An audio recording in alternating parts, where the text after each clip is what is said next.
Welcome to The Thriving Marriage, the podcast for those who want to get their spouse back in love with them and truly thrive. You'll learn why 95% of people don't save their marriage and the secret method no one else is talking about that will change everything for you.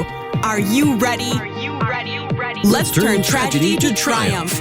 Here are your hosts, international marriage experts, Marc, Johnston, and Heather Choate. Welcome to the Thriving Marriage podcast. My name, of course, is Marc Johnston. With me today is Cindy. Cindy was a client of ours, has gone through our program, and she graciously agreed to talk with me today, just a little bit about her experiences. So, Cindy, great to have you here. Thanks for being here. Thanks for having me.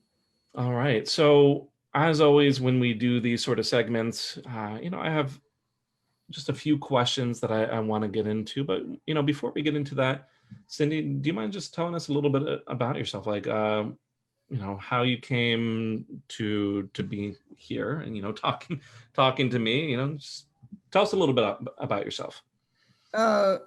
Okay. Well, Ralph and I got married December of 2014. Mm-hmm. So this is like multiple marriages for us. We're older people. Okay. And you wanted to know how I contacted you, or? Yeah. What got you to what brought you to this point? Yeah. To this point, to talking with me or talking, I believe you were working with Linda, right? One of our coaches. Yeah. Well, we were married for a little over 3 years. And then all of a sudden, summer of 2018, we started having, difficulties. Okay. And I found myself in a place where I was fearful and desperate, actually, because from that summer of 2018 until I contacted you in the summer of 2020, I noticed that Ralph, my husband, was getting really erratic and irrational. Anytime we had some sort of a conflict or disagreement, he would start accusing me, blaming me for the problem, stonewalling. So like not wanting to talk about it at all, just trying to shut me down, and threatening divorce, which I don't think anybody really wants to hear that, right? You never really marry somebody wanting to divorce them, right?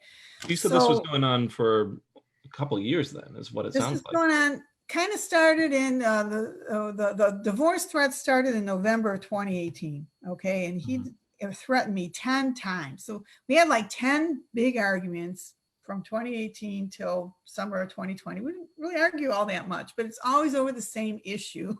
Okay. Mostly his adult children, his grown children who just won't do anything. They're in their 40s. They won't do anything for themselves. And it's this constant, what our lives became was just living from one crisis to the next with them, particularly the one daughter who has 4, I'm going to say illegitimate children. Okay. You can kind of get the pictures. Yeah. Somebody who they just don't do for themselves.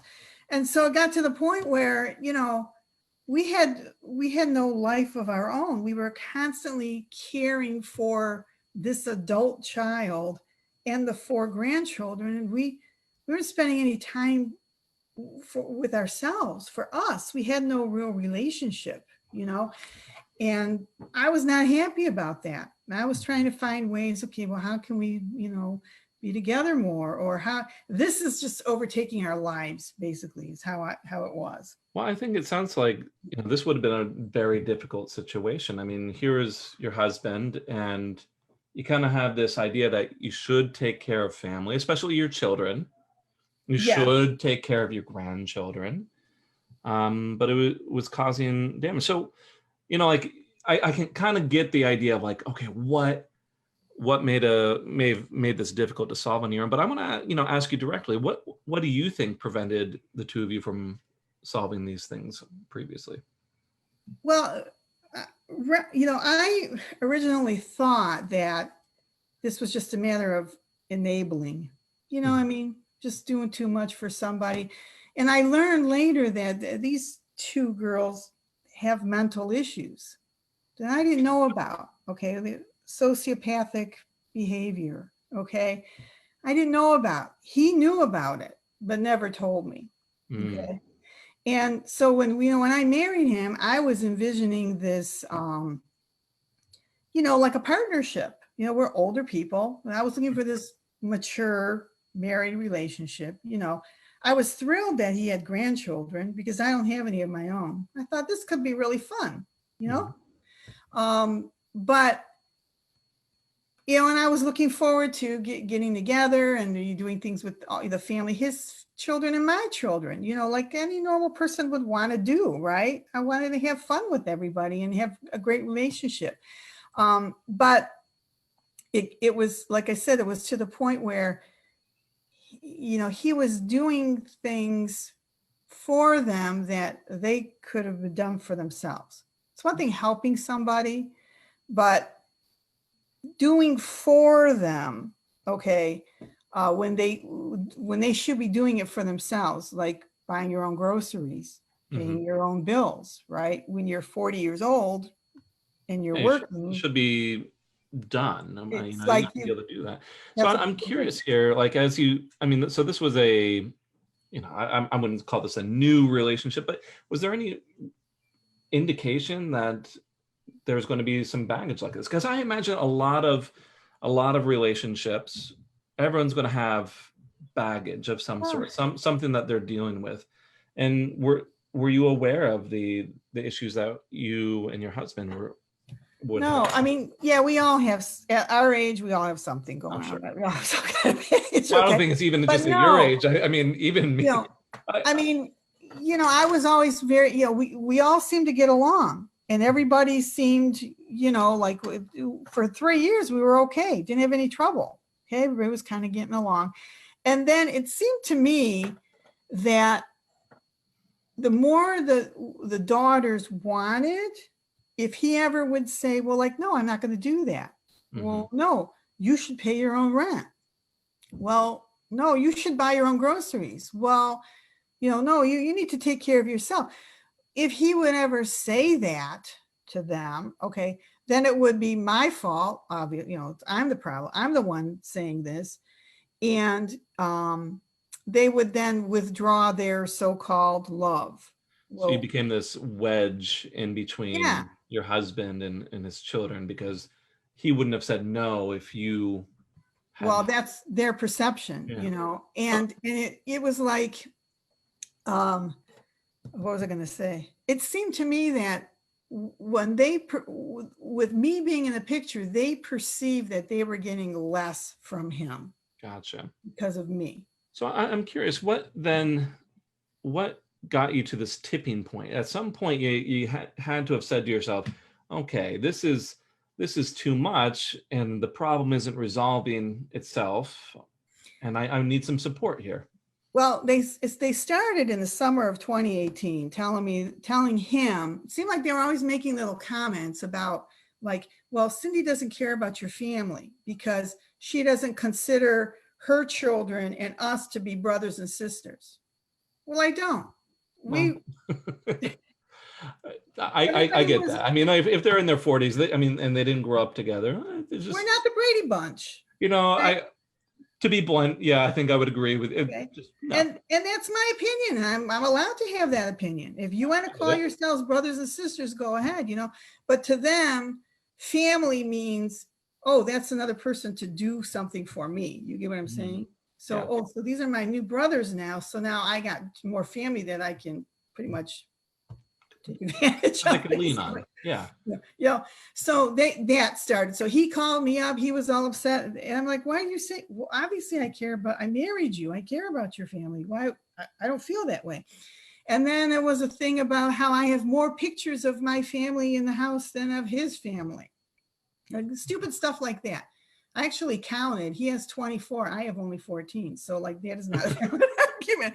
Okay. So if we're going to be actually nitpicky about this, then they were coming up with stuff like this, and little by little, like just kind of like trying. I feel like they were trying to just wear him down to get me to go. Oh, and then daughter accused me of calling Child Protective Services on her. So this it sounded like this started to escalate quite a bit, and quite a bit. And I actually did seek counseling prior in 2018. I just went for a brief period of time because really I wanted to learn how to protect myself from it, basically as well. And I learned some things, but it seemed to be okay. And then in December, it was that I called protective services, and I'm an evil woman, and they just had this big blowout, and they all ganged up. Both daughters all ganged up on me. They told the whole world, all the family, all their friends, how terrible I am.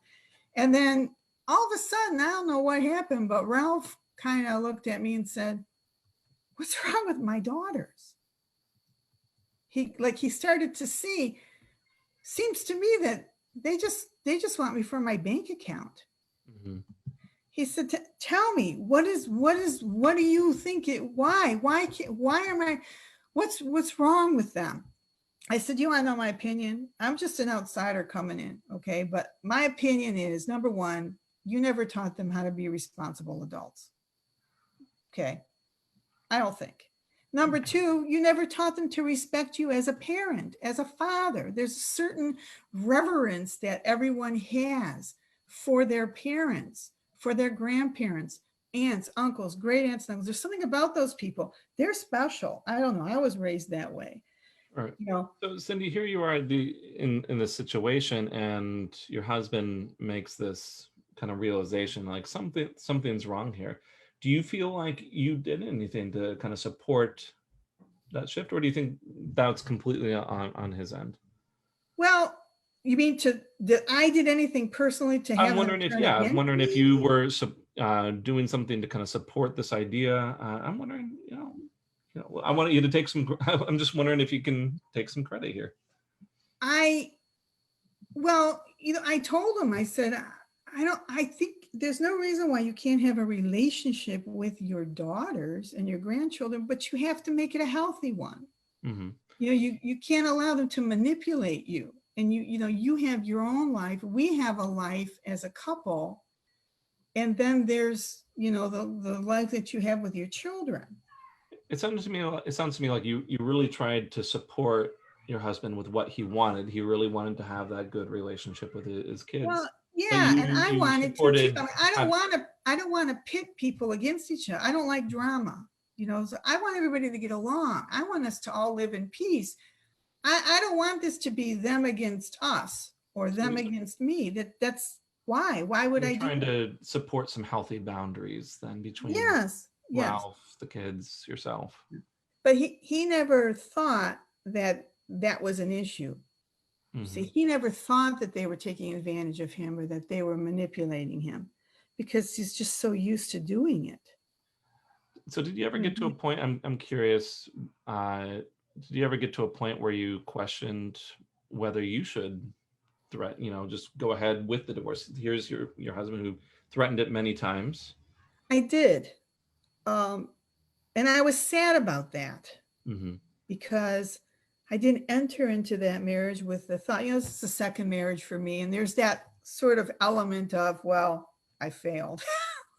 Of course, no one really wants to be in that situation where they said, okay, well, this relationship didn't work. I failed again. And I really, overall, he's really a great guy. He really is a good guy,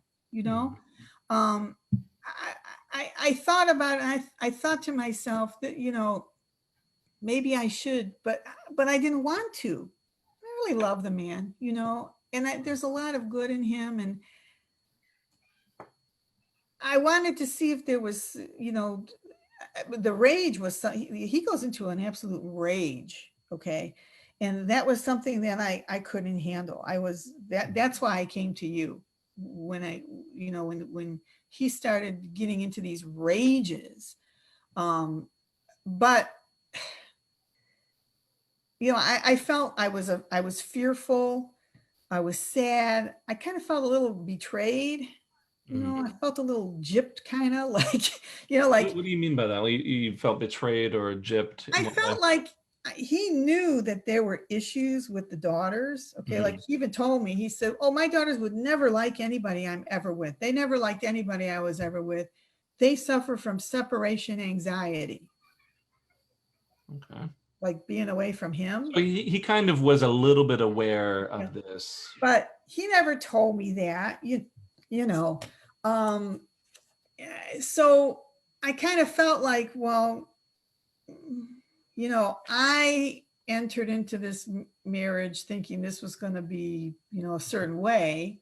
And it was for 3 years. Okay. And then all of a sudden, all this stuff starts coming out, you know, that I really didn't know about. You know? Well, that's the thing. This is, you know, and I see this over and over and over again. It's really easy to have a wonderful, healthy relationship when the stress is pretty low or you don't have problems. And then when you start introducing all these complications, everyone has their own little quirks. Mm-hmm. I mean, it sounds to me like your husband specifically, you've mentioned this rage or this anger problem that comes out, and he tends to, I can't remember if you said it today, but I saw it somewhere, this blame comes out. Yeah, you know, he's going to blame me, he's going to accuse me, he's going to not talk about it, and then he's going to threaten to divorce me. That was the pattern.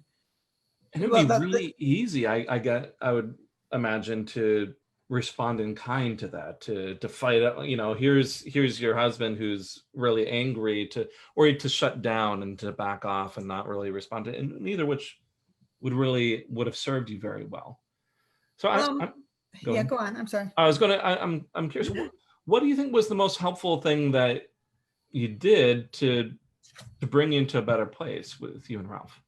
Well, first of all, Linda told me a lot about what could be the underlying reasons why he goes into this.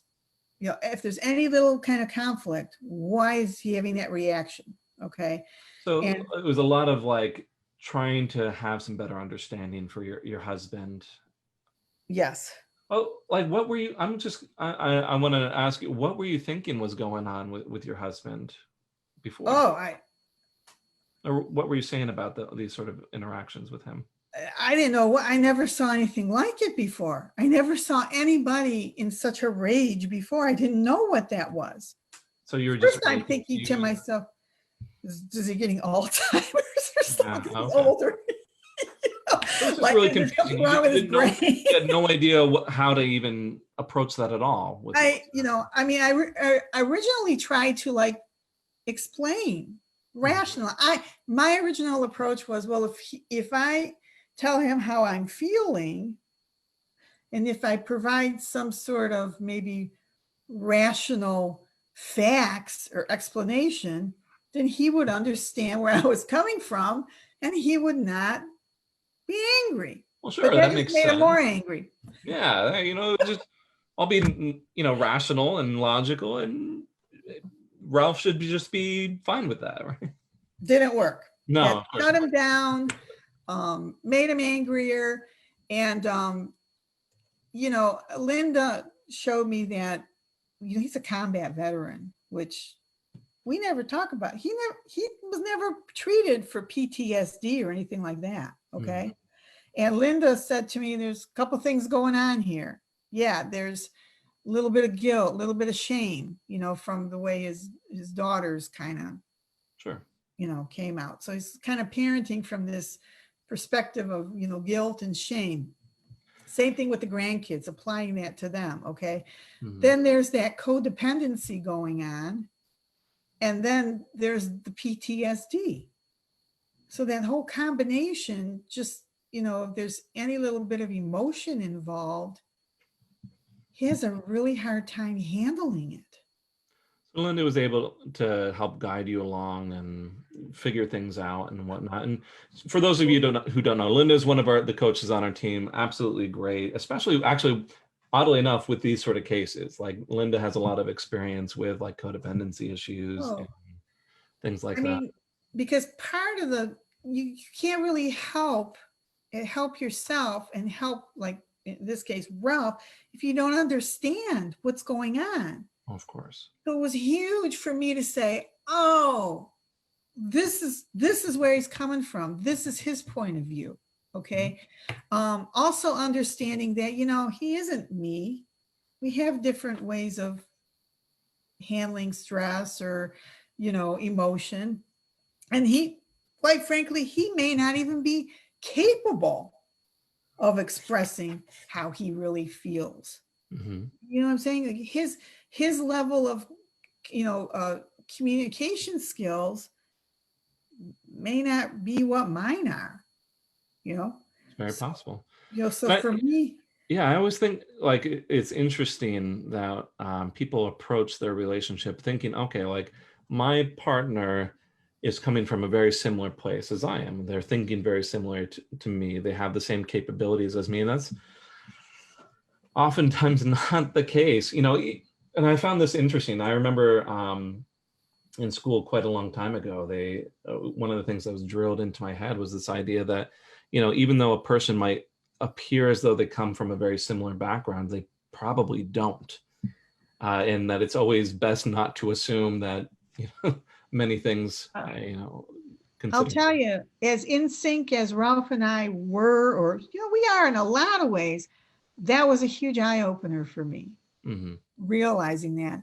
And also realizing how I contributed, to the, I kind of have like you have to look at yourself too, it's not just him. It would have been really easy to see, okay, here's my husband who doesn't have good boundaries with his kids, and he's, going into these rages. Well, that's all his fault. That would have been really, really easy to say, but probably not very helpful in the long run. Right. So I learned that I kind of have a control issue too. I'm a perfectionist. I like things done a certain way. And when you tell me you're going to do something and you don't, I kind of don't like that. You know what I mean? It would have been easy to not see how that could clash. I mean, you're used to you. And it sometimes you need someone to point out, hey, maybe a little bit of adjustment here or there. Yeah. So where are you and Ralph at in terms of your relationship now? How are things between the two of you? Right now, I'm gonna start crying because he's unbelievable right now. Okay. In fact, I took out these 2 cards to share with you what he wrote for our anniversary, which was in December. He wrote, "It's not what is whispered in my ears, but what's in my heart, my soul. You are part of me and I'm part of you. Look at what that fairy dust has done."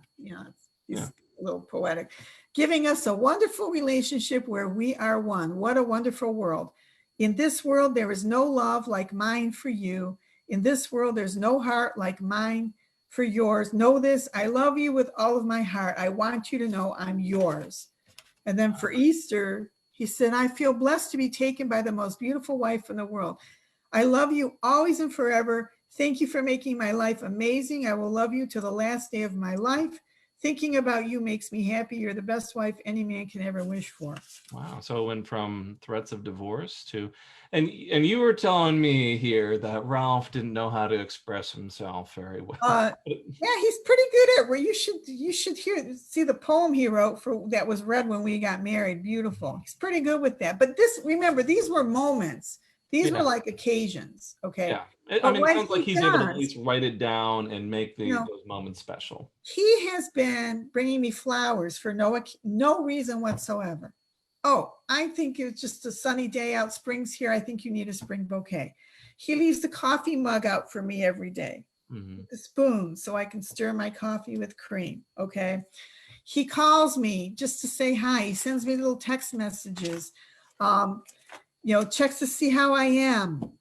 Christmas this year, usually I'm the last on the ring or the rung. And I don't need a lot of gifts, you know what I mean? But Christmas is a big deal and you should get something. Okay.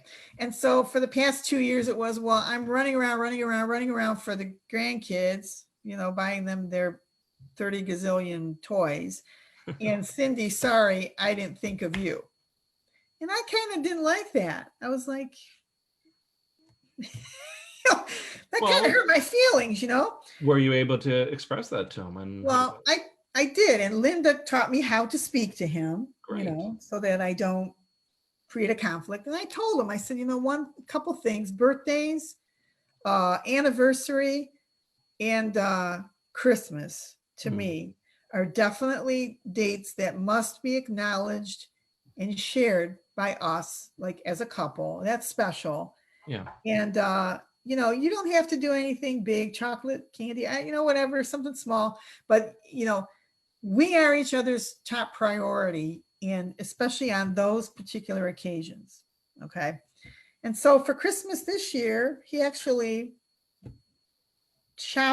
got stuff for me before he did for the kids. I was kind of like, whoa, you know, and even every day he'll come home.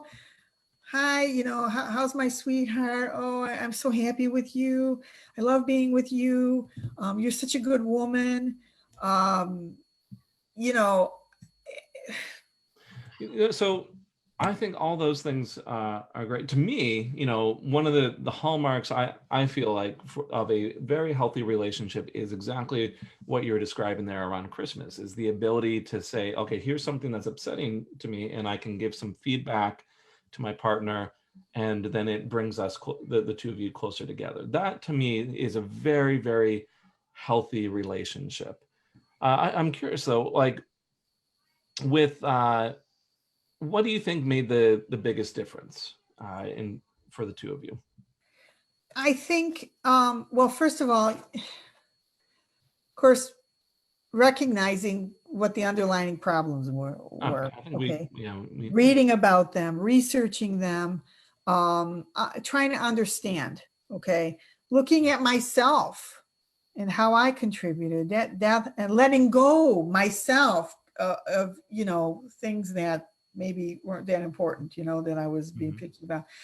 But learning, Linda taught me some phrases and words to use when I'm making a request or when I'm trying to tell him something, you know, that maybe he might get uncomfortable with. So by using those phrases and those words, I'm able to bring him from a point where maybe, you know, he might start to get emotional or upset, where it brings him down, brings him back, and it diffuses that maybe potential conflict. That helped a lot. Wonderful. Learning how to speak to him. If someone else was in a similar situation, now that you're kind of past all of this, what kind of advice would you give to someone else in a similar circumstances? Number one, pray. I pray. Pray. Okay. Try to listen, you know, try to see the signs. One thing, you know, of course, you know, understanding, I understood during this process that like leaving may not really be the answer. Okay. Because we're older people, and you may find maybe somebody else, but you might discover that you're going to have the same issues with somebody else. Yeah. Same issues. So, you know, well, yeah, everyone thinks there's a magical perfect match out there, and everyone's going to have some struggles, and you bring a lot of those struggles with you.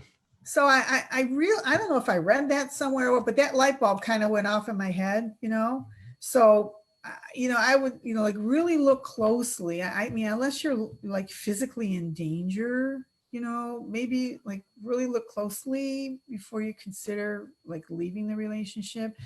What else? Get help. I mean, like I did, okay? Like with an impartial person, okay? You know, because you're going to ask your family and friends, and your best friend may give you advice or try to or whatever, but usually they're trying to give you advice from a standpoint of like making you feel better. Yeah, I think there's a lot of well-intentioned people out there, but you know, the truth of it is that we don't really learn a lot of these skills growing up unless you really, really try to seek that out. I mean, you know, Linda's impartial, right? Yeah. She didn't know me. So she brought up a lot of stuff that I was like, whoa, wait a minute. Oh, oh, you mean, oh my goodness. Well, I didn't know that, you know, like really made the light bulb go off in my head. Okay. Yeah. And really like telling me, okay, step by step, try this, do this. And you really have to do what that person tells you to do too. Like, don't just go, oh yeah. you really have to do it. Sometimes it's kind of painful, like there were some interactions that I had with Ralph that I was really scared to start, some conversations, and I was really, really afraid to start, but I knew I had to do it because Linda said I should, Well, yeah, there's a lot of reasons why those problems tend to not get solved, a lot of these things are uncomfortable, but necessary. And so if a lot of times if you don't have someone kind of pushing on you to be like, you got to do this, you're just, a lot of people fall into those same patterns that. I mean, I couldn't solve it alone. I couldn't do it alone. Obviously, I was struggling for 2 years. I couldn't do it alone. I needed help. I needed advice. I needed to learn how to address the problem, how to help correct it, how to take care of myself at the same time. Okay. Asking them for advice, remember, you also have to take care of yourself as well. You have to realize that you are still an amazing person, even with all whatever problems you're having. And, there's no reason why you can't be happy despite the problems or the difficulties that you might have, because we're all imperfect people. We're both imperfect. We're perfectly imperfect, And so, does Ralph irritate me still with a lot of things he does? Like he will never take his shoes off. You know what I mean? Like, he hates to be told what to do. I get it, and it kind of irks me a little bit, but you know what? There's no reason why I cannot be happy with this person and with myself and with us together, Well, Cynthia, I really appreciate, how open you've been today with this. I know it's not always easy to kind of open up your life and some of those personal details, especially, with a lot of people that could be looking in on this. So I, just want to say I thank you. And this has been, great to hear your side of the things. I hope it helps somebody else. Wow.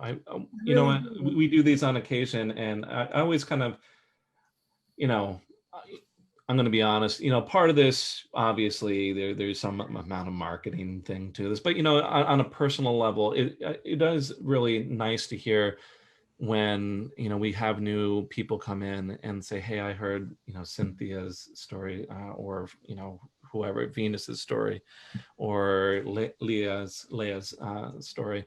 And, I just knew I needed to come, like, it's nice to know that, some of these things are making a difference, and then we're able to help those people. I mean, well, I found you online. I don't remember how. I was skeptical. I thought, this costs a little bit of money. I mean? Like, do I really want to spend the money? And I thought to myself, wait a minute, my life, my marriage is that important to me that at this point, I'm like, I feel like I have to do whatever I can to help myself and to help my husband and to help us, because I didn't want to continue going down that path, and I'm really grateful because, and the support materials, by the way, are really great too. Like you have those videos and thanks. You have the lessons. I like to think that it's very helpful. And, I really feel through this program that I'm so much more empowered and more confident. And, I mean, you can't control what other people do. Eventually, if he does say, oh, I want to leave, I don't think that's what he really wants. It's never what he really wanted. But I feel stronger now, I feel like I have tools and I have knowledge that can help me move forward in this relationship.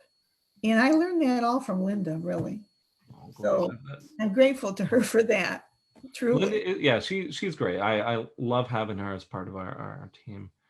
Well, Cynthia, like I said, thank you very much for taking the time to be here today and speak with everyone. And if anyone else out there does need help or support, I mean, you can always check us out. Our website's www.highthrivecoaching.com. You can set up a free consultation just to see if it's right for you. Just hit the apply button on our website. All right. Once again, thanks, Cindy. Thank you, everyone else here, for listening, and hope you all have a good day. Thanks for listening to The Thriving Marriage, your A to Z blueprint for not just surviving marriage, but thriving. Until next time, my friends, thrive on.